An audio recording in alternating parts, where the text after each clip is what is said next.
Hey, what's up? It's vlog time. It's 4 p.m. This day has been going by too quickly, alright? Too fucking quickly. Like, we did grocery shopping already. I'm putting my tarot cards away from my tarot for the day, by the way. Because I just filmed that video. Uh, First of all, the reason I'm wearing a fun little lip color, this is a metallic one, instead of, and like no other makeup, is because I have a problem with biting my lips. Um, Usually I only bite them if like they feel dry, and then I'll realize that that's what's going on, and I'll do like a sugar scrub on my lips and put some lip balm on and be good. Um, but sometimes I start biting them, and it's more like out of nerves or anxiety or anxiousness even. And when I'm biting them for those reasons, like I can't get myself to stop. Like I just can't get myself to stop biting my lips. And it's not even conscious. I'll just be sitting here at my computer doing whatever, watching a YouTube video maybe, doing a tarot, drawing, whatever I'm doing. And I'll realize that I'm biting my lips again, and I'm like, what the fuck? So I've learned a trick though to get myself to not bite my lips, and that is to wear a lip color. Pretty much any lip color will work. It keeps me from biting them. So like when I get in the habit again, because maybe I was really anxious one day, I can do this for a few days in a row, put some lip color on, and it will break me out of it, which is cool.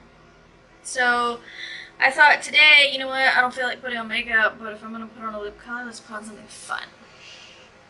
So we're metallic today. This is ColourPop. I think they call them ultra metallic. Is it ultra metallic? I think that's what they're called. Yes, ultra metallic. This color is no longer available though. I bought it when they were having a sale in like November for colors going out of stock, like for good, and like limited edition collections going out of stock, that sort of thing. So I bought this then. It's called Salt. It doesn't exist anymore. They do have some other metallic ones that I really want though. There's like this metallic pale pink called Flitter. I need it. I need it. It's really weird because I have like one side of my personality is really dark, kind of goth. Like I would totally dress goth if I didn't feel people would look at me and go, what the fuck is this 35-year-old woman doing dressing goth? But then at the same time, I love like rainbows and unicorns and glitter and butterflies and like, so I don't make sense. I blame that on the fact that I'm a Gemini. Yeah. Anyway, I have things. I have updates. So first of all, I did not do a vlog for yesterday. I have decided, I've never said on this channel that I am going to do a vlog, every day. I've never said that. I do it most of the time, but I do miss days here and there when things come up, like the day I went to the Mayo Clinic. April 11th, I didn't do a vlog for that day. The day was just taken up with, 6 hours of travel and like 4 hours of being there, and I'm about to yawn. Okay. So while I would love to say I will do a vlog every day, I know that it's not going to happen because things come up, especially with my chronic migraines. I have had days where I was just literally in bed all day. So what I've decided is I'm still going to continue not committing to doing a vlog every day. But what I would like to do is say that at least on the days my husband is at work, I should be doing a vlog. I don't know why I say vlog sometimes. Because the days he doesn't work, I've explained this multiple times, that it's not conducive to me vlogging. Like, we're busy, we're doing things, or we're spending time together, things like that. It's not that he doesn't want to be in the vlog, but it's just not, that's not what it is. So And I had been doing like just my tarot video on those days. But now I've actually decided, even for my tarot channel, I'm not going to do the video on those days. Because for my tarot business and channel, what I do is every day I do some daily tarot stuff, and that's for my own personal development for the most part. But I also post that on Instagram. I do a blog post on my tarot website for it, and then I also film a video discussing it and, you know, my interpretations and such. So I've also decided for that channel, on the days my husband is home, basically the days my husband is off work are going to be my off days too, if that makes sense. So those days I won't do a vlog, I won't do a tarot video, you just won't get a video that day. I mean, unless something comes up that I just really want to talk about, and that's possible. My husband's days off vary from week to week, like it's not always the same. And every time we get into a routine where he is having the same days off, it doesn't take long before they change it, so. Like this week, his days off were Monday and Wednesday. But next week, and at his work, the week starts on Saturday. So next week is like in 2 days, Saturday. For that week, he's actually off Saturday and Monday. So days off, switched up again. But anyway, yeah, that's what I've decided to do. So for the most part, you're gonna get vlogs from me 5 times a week, or 5 days a week for the most part. That can vary here to there, but I can't say what 5 days those are because I only know in a week in advance what his schedule is. So yeah. Really good fucking news. I actually almost vlogged yesterday just to say this, but I was like, it would be like a 2-minute vlog, and that's stupid. Late Tuesday night, I finally found out that they've approved my disability claim, finally.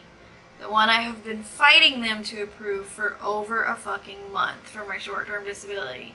So they are finally sending me a check for all of that pay they owe me all the way back to April 11th. It should have gone in the mail Wednesday? Let me just double check. Yeah, it should have gone in the mail yesterday. As long as it fucking takes their mail to get here, though, I don't expect to actually get it till Monday. Which means I'm going to do the thing that I already said I was going to do, where I'm going to pay rent on Friday, even though I don't actually have the money. But I have figured out how to work this around, alright? So I have to pay it Friday, but anytime on Friday. So if I wait till late in the day, first of all, the rent never goes through my checking account the same day anyway. Like, it never does. There are plenty of transactions that will go through the same day. Like, we went grocery shopping today, used debit card. That's going to go through today. There's a lot of transactions that go through the same day, unless they're like really late at night, like 9 o'clock at night or something. But the rent payment has never gone through on the same day for me anyway. But still, I'm going to wait till later in the day Friday to do it. Like evening, you know, 6 o'clock, 7 o'clock, somewhere in there. It will not go through Friday night because it never goes through the same day anyway. Transactions don't go through Saturday or Sunday night, which means Monday night is the first time that it can go through. I should, cross all of your fingers and toes, I should get my check from Cigna by Monday for my disability, which means I can deposit it, and then when the rent goes through that night, we're cool. It's covered. It really sucks that we have to do things like that fucking closely, you know, because that's really cutting it close. For paying rent before they're going to evict us. But, I mean, it's because of the short-term disability. Like, I can't do anything about it. It's the way they've handled it. That reminds me, though, I wanted to... Sorry. I need to email the manager and let her know. Just an update.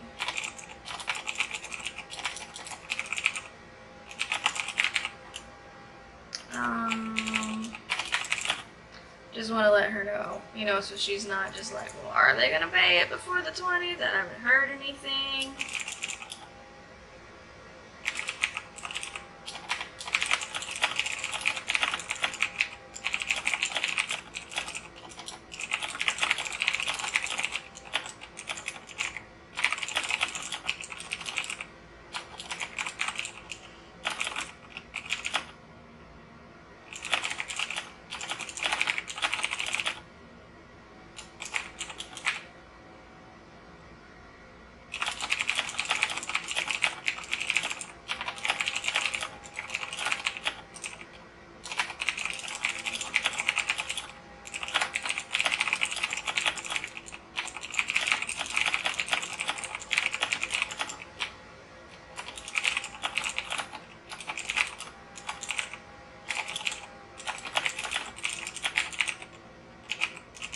I just want to make sure that, like, I let her know how much I appreciate her working with us.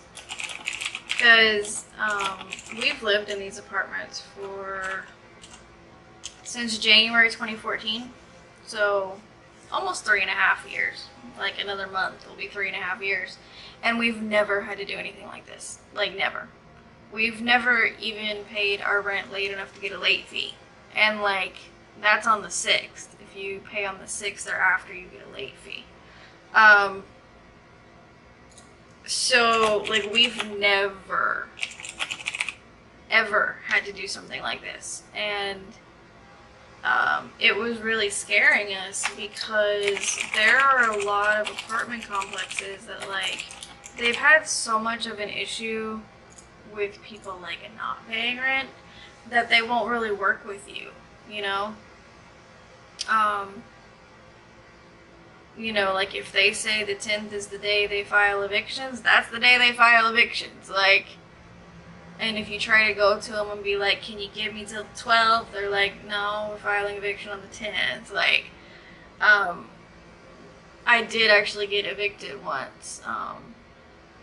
And that place was even quicker. Like, this apartment, it's the 10th when they file evictions, usually is what they told me. The one I got evicted from, though, usually, like, rent's due on the 1st and late if it's not paid by, like, the 5th. That's, like, what most apartment complexes do. The place I got evicted from, if it wasn't paid by the 5th, not only was it late, but it was an eviction filing. Like, the next day they were filing eviction. And you would think that it wouldn't be in their best interest to do this. Because, like, these apartments told me, you know, if you're able to pay rent after we file eviction, you can do that still and we'll stop the eviction, but you have to add $400 onto your rent. I'm like, that's almost half my rent. Like, but you would think, because you would think that they'd be more willing to work with people, especially at least if it's still within the same month that they're going to pay. Because, you know, let's say we made it to the 21st and still wasn't able to pay rent. Okay, well, now we have $400 to pay on top of that if we want to stay. That just makes it more impossible, right? If I couldn't come up with the $900 and something for rent, what makes you think I can come up with $1,300 now, right? So, we move out. What's our incentive to pay now? Like, yes, it goes on the credit. Yeah, they can file a judgment. That's completely true. But if we have to move out that quickly, we're probably going to live with family or friends. Like, we're not going to be paying, you know, deposits and down payments for another apartment at that point, right? We're going to go be staying with family or friends. At least I assume that's what most people would be doing if they got, you know, evicted like that. It makes the most sense to me. Because if you're just going to go get another apartment, then you had money for, like, deposits and shit, so... Anyway, the point is, so now they're living with family or friends. What is their incentive now to pay, you know, that rent that they owe? You know, plus at that point, you know, they've terminated your lease, and there may be, like, it depends on the apartment complex what they do when you terminate your lease. Like, some of them you have to pay an additional month's rent if you terminate early.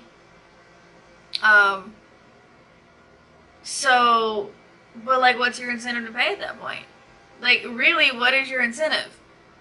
You don't live there anymore. You're probably living with family or friends, like I said.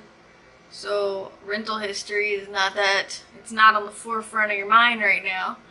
The forefront of your mind is probably saving up money to go get another apartment, right? Which, yes, can be influenced by the fact that you got evicted, but there's ways to get around it too. And it's like, I don't know, I feel like they should work with you more on evictions, like, because I feel like, from my point of view, having been in dire financial situations, I lose the incentive to pay them at all if they evict me. You know, if I'm in such dire financial situations that I'm not able to pay my rent on time, then I'm sure as hell not going to give money to a place I no longer live at first, you know, before covering electricity and car payments and that kind of shit. Like, that stuff's gonna be more important to me than paying rent to a place I've been evicted from. Like, I don't know. I just feel like once they evict you, you're less likely to pay. My throat was getting dry. That's just my point of view, though, from being someone that has been in that situation. Like, the time that I did get evicted, it's because I got laid off my job. And unemployment pays so not enough. Like, so not enough, you know? The job I had got laid off from, I was making $15 an hour, okay? $15 an hour, let's see. So for a 40-hour week, that's $600, okay? Well, unemployment calculates in fun ways. And so the way they calculated my unemployment, because I got unemployment because I was laid off, but the way they calculated it gave me $250 a week. That's less than half of what I was making. And no, I didn't expect unemployment to give me $15 an hour still. But when you cut me from $600 a week to $250 a week, I can't pay rent anymore, you know? Like, that's a huge amount to lose. That's losing $350 a week. I mean, I think my rent at the time, like $350 twice, $700, would have just about covered it. Like, that would have just about covered my rent. So, I don't know. I have a lot of sympathy for people in bad financial situations because I've been there. And I've been there in a lot of the times where it wasn't because of me, like being laid off of a job. And yeah, I'm aware that it's possible that if I had handled my finances better leading up to that job loss, that maybe it wouldn't have been as bad, right? I get that. I take responsibility for that. But the fact still remains I got laid off my job. And honestly, there's not a lot of people in the US, especially in like lower middle class. Most of them don't have the money in savings to cover that kind of thing. You know, they might have some to cover them a little bit if they get laid off, but, you know, let's say it takes you 3 months to find another job. Most people probably don't have 3 months of income in their savings. And if you do, and it takes you 3 months to find a job, now you don't have 3 months of savings anymore because you had to use it. So now you have to try to build that back up. And all during the time you're building it back up, you don't have it in case something happens, right? It's really fucking hard. Like, it's really fucking hard. So I have a lot of sympathy for people going through financial problems because I've been there too much, too many times. Hopefully I'll get something more stable soon. Alright, I will talk to you guys later. I don't know how much I'm going to record today. This may be it. It's already 20 minutes, so. I will see you in my next video. I hope you have a wonderful rest of your week and day and night and all of that. Bye.